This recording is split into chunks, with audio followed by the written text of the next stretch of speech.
Hello and welcome to the latest edition of Break or Throw, and this time we are going unorthodox. We're going to break down somehow, myself and Devon Peterson, the throws of John Henderson and Richie Burnett. You like a challenge, don't you, Dev? Seems like it. I mean, break of throw. I thought you said break down of a throw. Yeah, it's going to be good. It's going to be good. I think this series will show you the uniqueness of different players, and they both achieve. So, I mean, it's been successful. Right, let's start with John Henderson. We're going to play that. Dev, let's react to the John Henderson throw. So they say, don't they? Stay still. Don't move anything other than the arm. That is not what John Henderson's doing here. I think if you look at the John Henderson throw and how just all of that body movement, it's almost as if it was like a wrecking ball and it's just coming through, and that's what it kind of looks like. He doesn't throw the dart hard. I think he more or less moves his body towards his dart to get that power that moves forward. So everybody says you set up like this and you pull back the forearm, where he sets up to the point and pushes his body forward to the forearm so that he can actually move. So I think that if you look at it closely, the release is actually to a similar point really. And if he gets the timing right, it's great. But if he gets the timing wrong, it's something that he can't fix immediately. And that's one of the reasons, right, why people say don't move many parts, because there's more that can go wrong. Correct. And I think that it's also about just making sure that it's not worrying about when you throw the dart incorrectly. It's about how quick you can fix it and know exactly what part is needing to be fixed. Like John Henderson has several parts that he needs to fix, and he's one of the top players in the world, obviously early on in his career and for a long period. Now obviously winning senior titles and all of the rest of it. I think where we position now is you see him do it so often, it now becomes the most unique throw in the world until we see the next person. Okay, Dev, let's slow it down. Let's have a look at John Henderson in slow motion and try and talk us through at what point what is happening within his throw. I think that when he's sitting up, you'll see that the pullback itself gets to a point, locks in, and all of that momentum and energy, he kind of forces his body into his forearm so that it moves. So basically what I'm trying to explain, as hard as it is, so when he pulls it back, his movement forward gets the power to propel the dart forward. And you see that, I mean, his point of release is perfect. The timing of the release, you see that he's got a two-finger grip. So he's just opening it up as it comes along. But yeah, the one thing that obviously gets everybody's attention is the movement on the line, because it's unorthodox and it's not trained by any professional. What I've noticed there on the slow-mo is that the point of release is actually at the point his body is the furthest forward as well. Yeah, I think it gets to a point where the momentum has to stop, because if he goes any further, he will fall. So it's getting that rock at the right point. And I remember Wayne Mardell always used to speak about it. If he's on point and that rock is correct, perfect. But if he's under pressure and that rock becomes too quick, there's a lot of pace that is needed, or kind of he can't be rushed into his throw. When he gets rushed, it means that everything else is out of sync, the timing is incorrect, and his execution of the throw is incorrect then. Where could that possibly come from? Because they say a lot of people's throws are basically a refined way of how they threw when they first ever picked up darts. So the question is, did John Henderson pick up darts and for some reason think that that was the right way to go about it? I almost think that he was an athlete throwing javelin or shot put, and then that just became, and then he picked up darts on an odd occasion. But imagine, everybody says throw how you feel natural. And I think that that's going to change a lot, because from a standardized position, if that's how you feel when you throw in natural, it's uncoachable. So there's a refining process that has to happen. You have to put loads of hours into the throw, and you also have to understand the peak of your throw. As a kid now, I mean, nobody throws like John Henderson on TV. There's slight bits of body movement with some of the pros, but most of the pros that succeed at the high level, a lot of the time they are almost statuesque and just using the forearm and maybe a bit of the shoulder. You threw some darts on a cruise ship recently. Maybe John Henderson was on a ferry or something when he first started. That's why the walk-on song is so fitting. It's just rocking all over the world. But yeah, I don't think it's something that you can't teach, number one. Number two is, I don't even know if there was a dartitis issue before and that became it, because we see that happen. Obviously, players almost creating release points for their body to release all of that tension, and I just can't imagine. I mean, you can't put your finger on where that would come from because nobody else throws like that. And yeah, I think that's the uniqueness of John Henderson. Okay, let's have a look from a different angle. So, Devon, this is the side-on shot. You can see the full rock in full motion there. I mean, fundamentally, if you were to stop it at the very point where he releases his dart or when he sets up, you'll see that that elbow is at the perfect height, number one. It's steady, and that's the number one thing that we look at. His shoulder doesn't move, so there's no movement pushing the dart upward. All he's just doing is releasing and coming through. And you'll see that if you were to create an arrow to the furthest point of that, he moves back, and you keep it on the same part of his forearm and you move it to the front, you'll see that it kind of moves almost like a square, like a block, and it all just moves together. And I think that his point of release would be something similar to if I were to release like a normal release. So all he's doing is he's pulling it back and getting to that point and still releasing at the exact same point. Wayne Mardle again pointed out, I remember back in the day when he spoke about Jelle Klaassen's throw.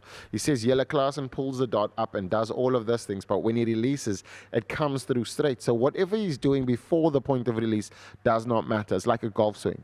It's what you do at the point of release and how you release the dart to actually get the accuracy as efficient and as replicatable as possible. So if it's working, I guess don't try and fix it, because people will watch John Henderson and think he shouldn't be doing that. What would happen if he was able to stand still? But I suppose what you're saying there is all the stuff that he's doing before the point of release might be what's causing the point of release to be so good. 100%, and I think that the most important thing there is if John Henderson was a 11-year-old kid, then that's the time then you stop, because his career hasn't taken off yet. John Henderson now is at the I'm not going to say at the tail end of his career, but at the latter stages of his We'll career. go with autumn, shall we? The autumn of his career. Yeah, the autumn of his career, and but still playing fantastically well. And you can't change anything now, because there'll be a lot of things that he's going to need to change. Number one, get comfortable and then get confident, and that doesn't happen in a day or two. So I would say, like, I mean, looking at the throw, everything else aligns with the points that need to be done, and we'll be able to look at it when we do refine it with the colors and all of those things. But the most important thing is he's looking at the elbow height, shoulder height, and the point of release, and he does all of that perfectly well. So what we'll see now is if you look at when John Henderson sets up the throw, if you look at how far he moves back, and if we get that point there and to the furthest point to the front before he releases the dart, you'll see that the distance remains the same consistently well. Once you understand the point, the height of the elbow, it remains the same, even though the plane moves forward, but the elbow height remains the same. You'll see that the shoulder height as well remains steady and focused. There's no movement up towards the treble, so it stays on the same plane. The only difference now is when he gets to the top of his throw, there's a pullback, and when we stop there, you'll see that he doesn't really release the dart. So the trajectory is, the point of release is just the movement forward, but he's creating an early release and opening with the momentum. So if you look at the top of the throw, and then when he's about to release, you'll see that the split seconds between that's exactly emulating a perfect throw, but it's just that the body movement is so exaggerated. That's why everybody identifies it as probably the most unique throw in the world. Has this slow-mo version just highlighted a slight problem in the throw? He does tend to walk on the last dart a little bit, and you could probably imagine with the rock that he has that's almost natural, but a lot of players, I mean, you mentioned Wayne Mardle, when he sees players do that, he gets really annoyed about it.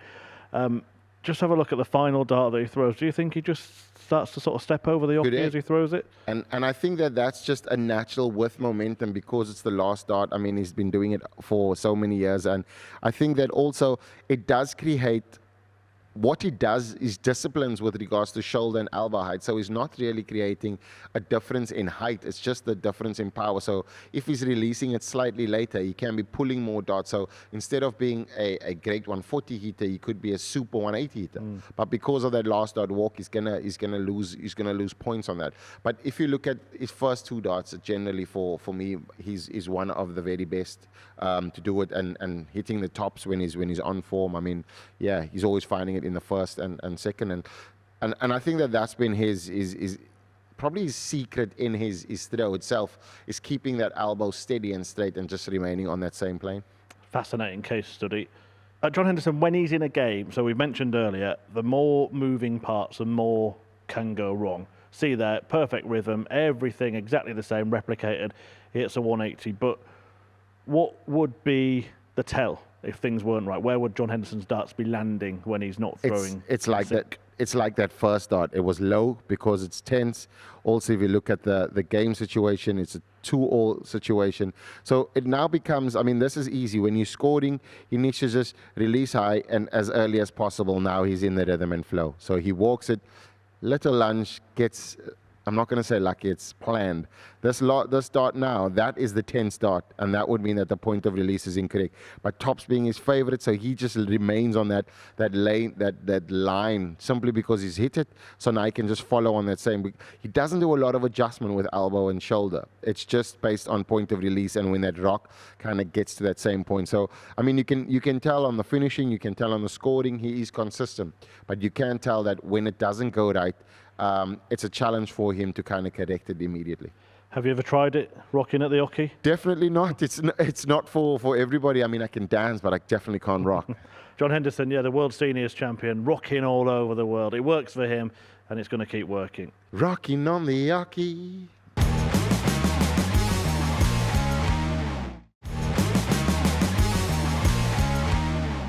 Next up then on the breaker throw, the inimitable Richie Burnett. Here we go, Devon. You're going to earn your money now.